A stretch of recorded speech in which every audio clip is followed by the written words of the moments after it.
They laughed at the notebook because they never imagined it was quietly saving their jobs. By the time the emergency alarms echoed through the production building, no one was laughing anymore. The shutdown spread through the facility like a wave of silence, conveyor belts slowing to a stop one after another, warning lights flashing across the control panels as operators exchanged confused glances. Every idle minute meant another enormous financial loss, and every supervisor knew it. Phones began ringing. Radios crackled nonstop. Engineers hurried toward the main production line with tablets in their hands and concern written across their faces.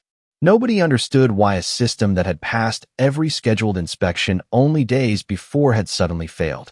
Yet the answer had been sitting inside a plain black notebook that everyone had mocked for months. 6 weeks earlier, Claire Bennett walked through the same building before sunrise, her steel-toe boots tapping softly against the polished concrete floor while the first shift slowly came to life. She never rushed. Every morning followed the same quiet routine. She listened before she looked. The steady hum of motors, the rhythm of pumps, the soft vibration beneath the graded walkways all formed a language she had spent nearly 15 years learning to understand. While others relied on dashboards and automated alerts, Claire trusted something older, careful observation. She carried no expensive equipment in her hands that morning, only a flashlight, a temperature scanner clipped to her belt, and the thick notebook that had become the subject of countless jokes. Every page was filled with dates, measurements, sketches, tiny observations, and handwritten reminders. She documented sounds that seemed insignificant, temperatures that changed by only a single degree, faint odors most people ignored, and vibrations too subtle for anyone else to notice. To Claire, every small detail belonged to a larger story. To everyone else, it looked obsessive. As she paused beside line 3, she rested 2 fingers lightly against a bearing housing and waited several seconds before writing another note. A passing mechanic smiled and shook his head. Adding another chapter? He joked. Claire returned a polite smile without answering. She simply wrote the time, the location, and one short sentence before closing the notebook again. By mid-morning, the maintenance department gathered for its weekly operations meeting. Charts filled the projector screen while supervisors discussed production targets, overtime schedules, and cost reductions. Claire quietly took her usual seat near the end of the conference table. Her notebook rested beside her coffee cup. Mark Sullivan, the maintenance supervisor, noticed it immediately. With an amused grin, he reached across the table, picked it up, and held it high enough for the room to see. "Ladies and gentlemen," he announced, "Claire's latest bestseller has arrived." Laughter circled the room. He flipped through page after page covered with meticulous handwriting before shaking his head dramatically. "Does anybody actually have time to read all this?" More laughter followed. Claire remained perfectly still. Her expression never changed. She simply waited until Mark placed the notebook back on the table. He leaned forward with confident certainty. "Maintenance isn't about writing novels," he said. "It's about fixing machines." Claire met his eyes for only a moment before quietly replying. "Sometimes the best repair happens before anything breaks." Several people smiled politely, assuming it was nothing more than another overly cautious comment from the department's quietest technician. None of them realized they had just dismissed the one person who already knew the machine was trying to warn them. The meeting ended with the familiar scrape of chairs and the low murmur of conversations drifting into the hallway. But Claire Bennett remained seated for another few seconds, quietly slipping her notebook back into her canvas bag before heading toward the production floor. She had long since learned that defending herself rarely changed anyone's opinion. Results did. As the afternoon shift settled into its routine, she resumed her inspection route exactly where she had left off. The building stretched nearly a quarter of a mile from one end to the other, filled with automated equipment, robotic arms, overhead conveyors, and machines that had operated around the clock for years. Most employees saw efficiency.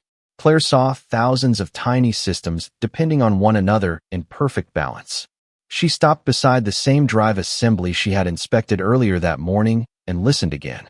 The sound was almost impossible to notice unless someone had spent years hearing what healthy equipment should sound like. It was not louder. It was not dramatic. It was simply different. She rested her flashlight against the housing and watched the beam shimmer ever so slightly. The vibration pattern had changed again. She recorded the exact time, estimated frequency, ambient temperature, and operating load before taking another reading with her handheld vibration meter.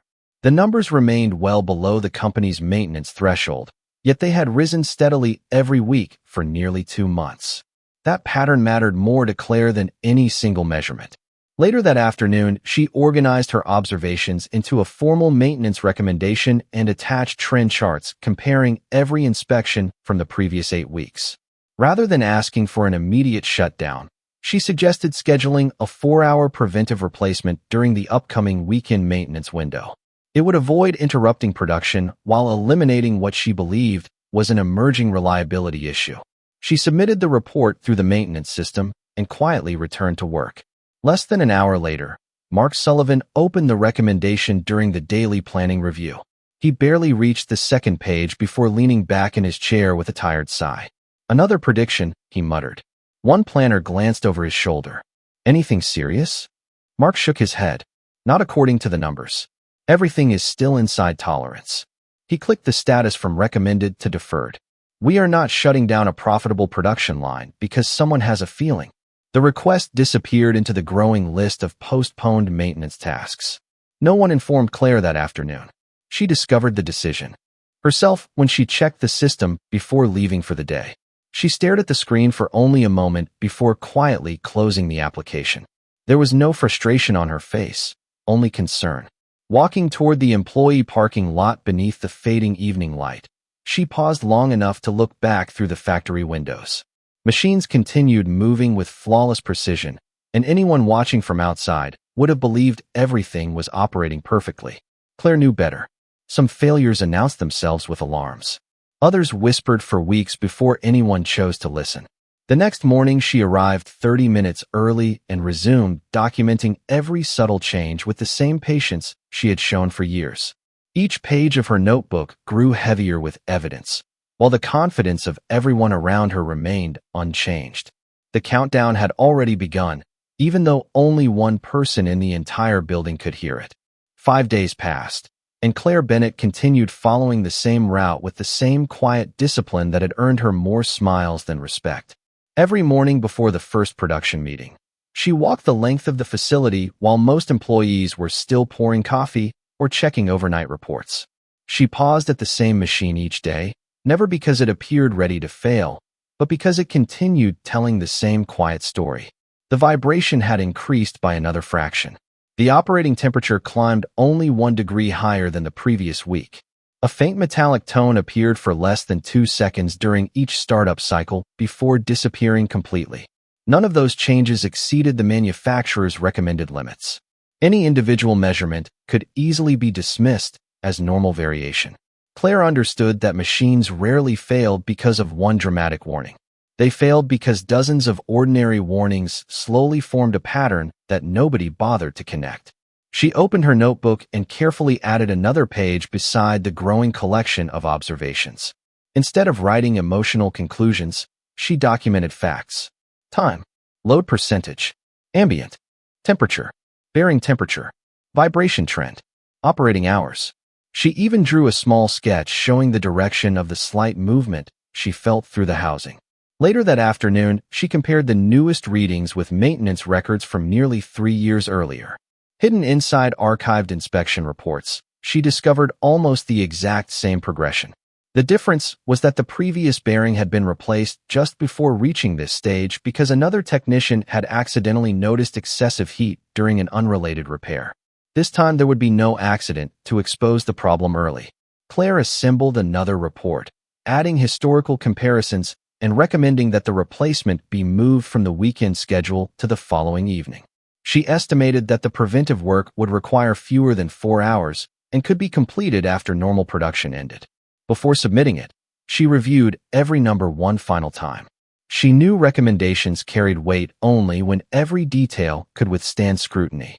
When the report reached the planning office, Mark Sullivan glanced at the updated trend charts before calling 2 supervisors into his office. One of them studied the graphs for a few moments and quietly asked whether they should consider taking a closer look. Mark folded his arms and pointed toward the latest sensor readings. "The equipment is still operating inside every acceptable specification," he said confidently. If we stop production every time someone worries about what might happen, we will never meet our monthly targets." The room fell silent for a moment before everyone nodded and returned to work. The recommendation was postponed again. That evening, Claire remained in the maintenance shop long after several coworkers had gone home. She calibrated her handheld instruments, reviewed every previous entry, and noticed something that made her pause. The time between each small increase had begun shrinking. The pattern was accelerating. She closed the notebook slowly and looked through the shop window toward the brightly lit production floor. Workers continued moving confidently between machines that appeared flawless from a distance. The polished steel reflected the overhead lights, and the steady rhythm of production echoed through the building with reassuring consistency. To everyone else, it sounded like another successful week. To Claire, it sounded like a clock counting down toward a moment that could still be prevented if only someone decided that careful evidence deserved more attention than comfortable assumptions. The following Monday began with an unusual sense of urgency. Corporate executives were scheduled to visit the facility later that week, and every department had been instructed to maximize production before their arrival. Overtime shifts were approved. Preventive maintenance windows were shortened. Every available machine would remain online as long as possible. During the morning operations meeting, charts showing production goals filled the large screen while managers discussed shipment deadlines and efficiency targets. Claire Bennett sat quietly in her usual chair, reviewing the latest inspection notes she had completed less than an hour earlier. The numbers confirmed what she already feared. The vibration trend had accelerated again, and the bearing temperature had climbed another degree under the heavier production load. Individually, each measurement still appeared acceptable. Together, they painted a picture that was becoming impossible for her to ignore. When the meeting reached the maintenance agenda, Claire calmly raised her hand. Every conversation around the room slowed. She placed a printed report on the conference table, complete with historical comparisons, trend graphs, inspection logs, and photographs collected over the previous several weeks. "I believe we should schedule the replacement tonight," she said evenly. "The pattern is changing faster than before, and delaying the repair increases unnecessary risk." Mark Sullivan looked at the report without picking it up. Instead, he smiled in the same patient way someone might respond to an overly cautious suggestion. "Claire," he said, "we have reviewed this more than once." She nodded respectfully. "I understand. I am only asking that everyone look at the trend instead of today's numbers." Mark finally lifted the report, flipping through the pages with exaggerated slowness until the thick stack of paper drew the attention of everyone in the room. "Here we go again," he said with a laugh. "Another encyclopedia." Several supervisors chuckled. One technician lowered his eyes, clearly uncomfortable, but no one interrupted. Mark continued turning pages. "Look at this. Ambient temperature, motor sound, vibration, humidity, timestamps down to the minute, sketches, notes about odors." He held the report slightly above the table. "If we documented every machine like this, we would spend more time writing than fixing equipment." Laughter spread around the room. Claire remained silent. Her hands rested calmly in front of her. Mark placed the report back on the table and leaned forward. "Maintenance is about evidence, not imagination." Claire answered without raising her voice. "That is exactly why I keep writing everything down." For a brief moment, the room became completely still. Then someone quietly cleared his throat. Another manager redirected the discussion toward production targets, and the meeting moved on as though nothing important had happened. Claire gathered her papers one page at a time, aligning every corner before placing them neatly inside her notebook. She offered no argument, no frustration, and no attempt to defend herself further. As everyone filed out of the conference room, one younger technician caught up beside her in the hallway. "Do you ever get tired of trying?" he asked softly. Claire smiled with the same quiet confidence she carried every day. "The machine does not care whether anyone believes me," she replied. "It only follows the laws that govern how it was built." She continued toward the production floor while the echoes of the meeting faded behind her. Above the steady rhythm of motors and conveyors, she heard that familiar change in tone once again. It was still subtle enough for almost everyone to ignore. But to Claire, it sounded closer than it had ever been before. Tuesday arrived with heavier production demands than anyone had expected. Additional orders had been approved overnight, and Every available production line was scheduled to operate at nearly full capacity through the end of the week. The maintenance department received a simple instruction from senior leadership: keep everything running. Claire Bennett folded the printed schedule and slipped it into her notebook before beginning her morning inspection. The factory sounded different under the increased load. Motors carried a deeper tone. Conveyors moved with greater urgency. Even the air felt warmer as thousands of moving components worked together without pause. She stopped beside the familiar drive assembly and closed her eyes for a brief moment. The faint metallic note she had followed for weeks was no longer appearing only during startup. Now it surfaced for several seconds while the machine settled under load before disappearing into the constant rhythm of production. She recorded every detail without hesitation: temperature, vibration, operating speed, load percentage, ambient conditions. Then she compared the readings with those from the previous morning. The increase was small, but the interval between changes had shortened once again. She opened a clean page and wrote a single sentence beneath the newest measurements: pattern accelerating faster than projected. Later that morning, she approached the reliability engineer assigned to review equipment performance. Without exaggeration or emotion, she showed him the trend charts collected over the previous several weeks. He studied the pages carefully before nodding. Your data is solid, he admitted quietly. But I cannot authorize a shutdown without management approval. Claire thanked him and walked away. She understood the limits of his authority. The evidence continued growing, but decisions still belonged to someone else. Throughout the afternoon, she noticed small signs that reinforced her concern. A maintenance mechanic mentioned hearing an unusual tone while passing through the area. An operator commented that the machine seemed slightly warmer than usual during routine cleaning.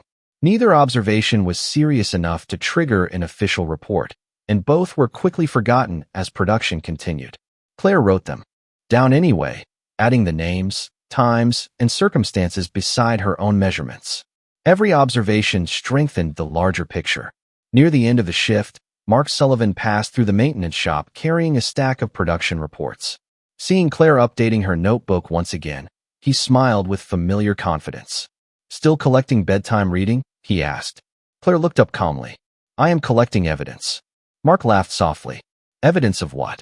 She paused before answering. Of a problem that still has time to become a repair instead of an emergency. He shook his head, unconvinced, and continued walking without another word. As the evening shift took over, Claire performed one final inspection before heading home. She rested her hand lightly against the machine housing and felt a subtle pulse repeating beneath the metal surface. It lasted only a moment before settling into its normal rhythm again. Most people would never have noticed it. Claire slowly closed her notebook, but instead of placing it inside her bag, she kept it in her hands while looking across the brightly illuminated production floor.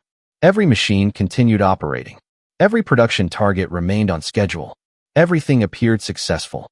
Yet experience had taught her that the most dangerous moment was often the one that looked the safest, because confidence had a way of becoming louder precisely when quiet warnings were most important. Wednesday night settled over the facility with the steady confidence of another successful production run. Outside, the parking lot had emptied except for the vehicles belonging to the overnight crew, while inside the building the bright white lights reflected across polished steel and moving conveyor belts that seemed determined never to stop. Claire Bennett arrived 30 minutes before her shift began, carrying the same black notebook that had become almost an extension of her hands. Before changing into her work gear, she opened it to the most recent page and slowly reviewed every observation from the previous 6 weeks. The trend no longer resembled a collection of isolated notes. It read like a complete conversation between the machine and the only person who had been willing to listen. She walked directly to the drive assembly and performed another inspection. The vibration meter displayed only a slight increase over the previous reading, but when she placed her fingertips against the housing, she immediately noticed something different. The familiar pulse no longer appeared at regular intervals. It arrived unpredictably, lingering just long enough to disappear before anyone else passing nearby could notice it. Claire checked the surface temperature twice to eliminate the possibility of instrument error. Both readings matched. She quietly wrote the numbers into her notebook before contacting the control room. "This is Claire Bennett from maintenance," she said calmly over the radio. I would like permission to perform an immediate inspection shutdown on line 3. The operator hesitated before answering. I have to clear that with Mr. Sullivan. Several minutes passed before the reply returned. Request denied. Production will continue. Claire thanked the operator without arguing. She clipped the radio back onto her belt and remained standing beside the machine for another moment. The sound had changed again. It was still subtle, still easy to overlook, but now it carried an uneven rhythm that had never appeared in any of her previous inspections. She documented the exact time down to the minute and sent one final electronic report marked high priority. Attached were every measurement, every trend graph, every photograph, and every recommendation she had submitted over the past several weeks. The message ended with one simple sentence. Immediate preventive maintenance is strongly recommended to avoid an unplanned shutdown. She pressed send and quietly resumed monitoring the line. Less than 20 minutes later, Mark Sullivan entered the production area after receiving the notification. He walked toward Claire with the same composed confidence he had displayed during every earlier conversation. I reviewed your report, he said. Nothing in those numbers justifies stopping this line tonight. Claire did not challenge him. Instead, she handed him the notebook. Please, read the last 6 weeks in order, she said. Mark glanced at the thick collection of handwritten pages before gently pushing it back toward her. I do not need 6 weeks of notes to understand one machine. Claire accepted the notebook without another word. She slipped it back into her bag and looked once more toward the steadily moving equipment. Around them, employees continued working with complete confidence, unaware that 2 very different decisions had just been made. One was the decision to keep production running. The other was Claire's quiet decision to stay close to the machine for the rest of the night, because experience had taught her that when careful warnings were ignored long enough, the truth eventually spoke for itself.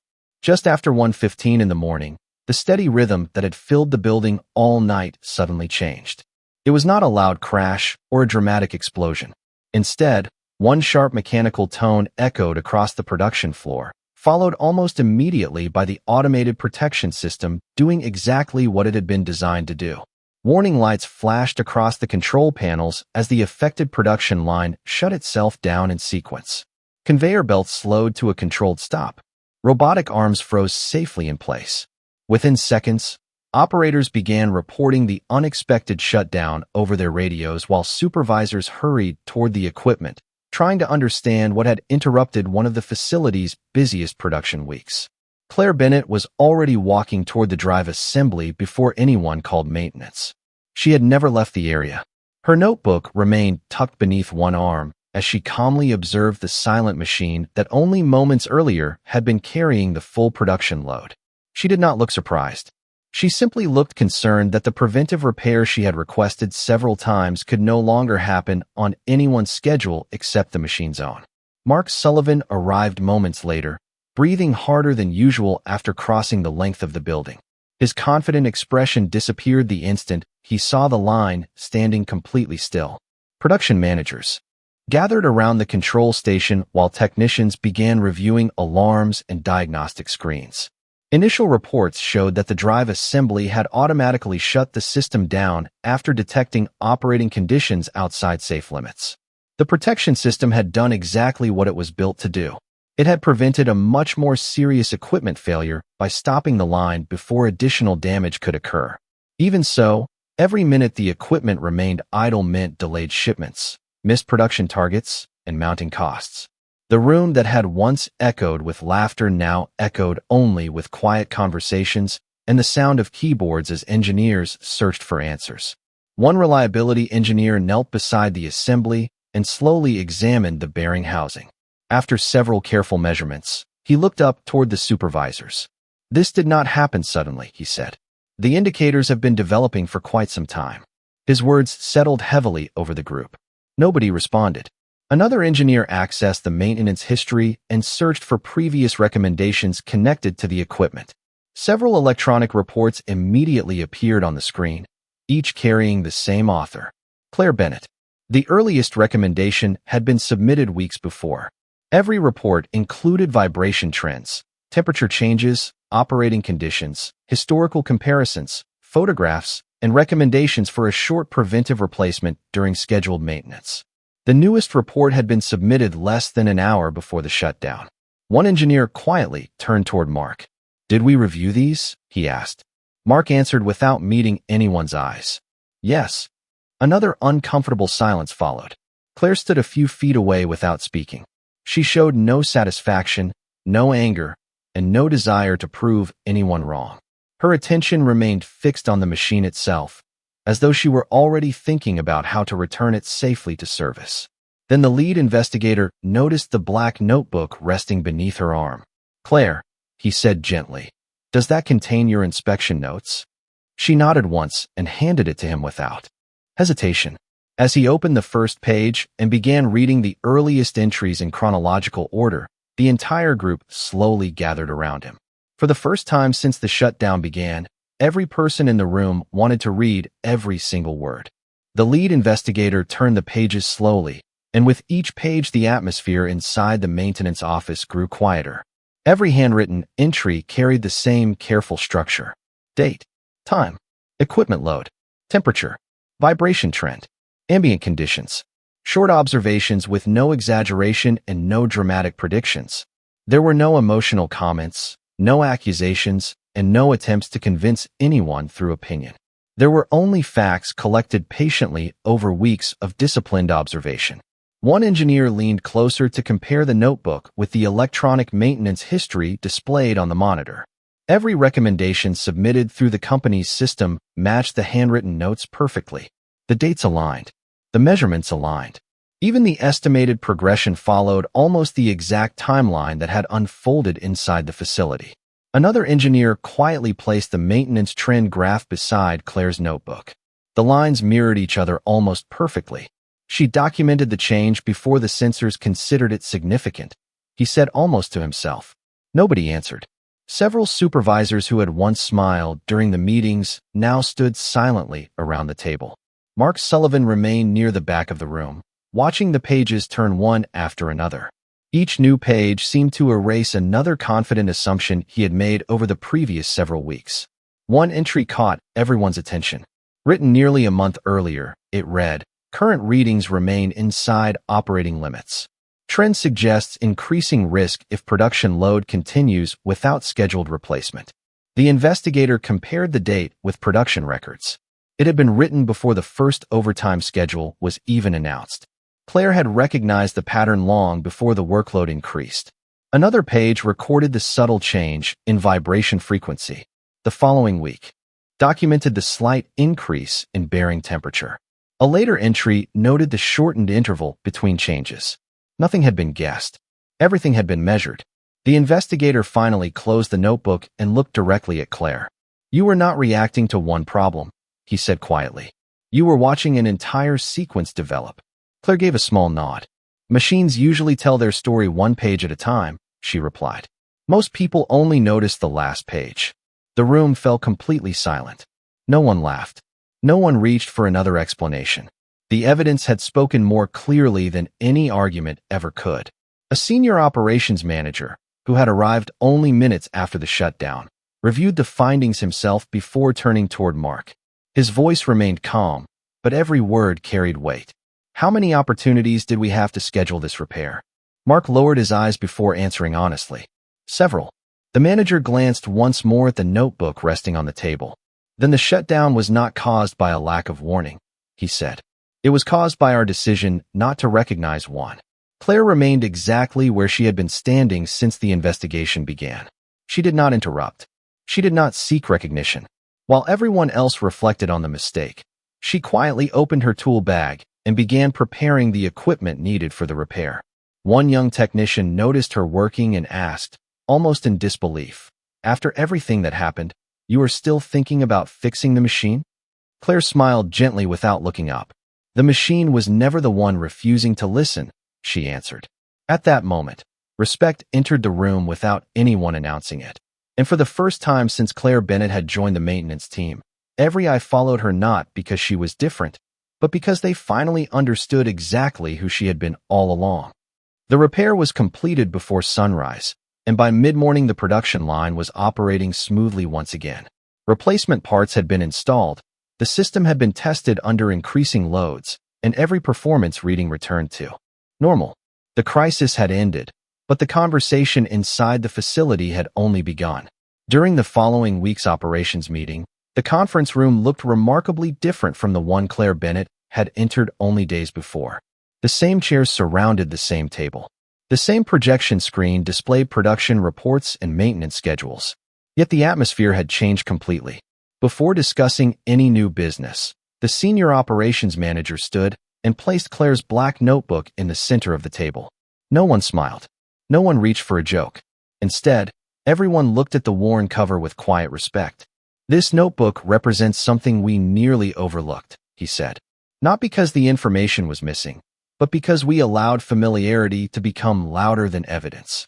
The room remained silent as his words settled over every department leader. He then announced several changes that would reshape the company's maintenance procedures. Trend analysis would receive greater priority than isolated measurements. Long-term observation logs would become part of every major equipment review. Preventive recommendations supported by documented evidence would require formal responses instead of simple dismissal. Finally, he introduced one more change. Claire Bennett would lead the facility's new reliability improvement program, helping train technicians to recognize patterns before they became emergencies. A few people instinctively turned toward Claire, expecting some expression of triumph. She simply nodded politely and thanked the team for the opportunity. There was no speech about proving anyone wrong. No reminder that she had warned them. No celebration of being right. Later that afternoon, as employees returned to their routines, Mark Sullivan quietly approached Claire in the maintenance shop. For several moments, neither of them spoke.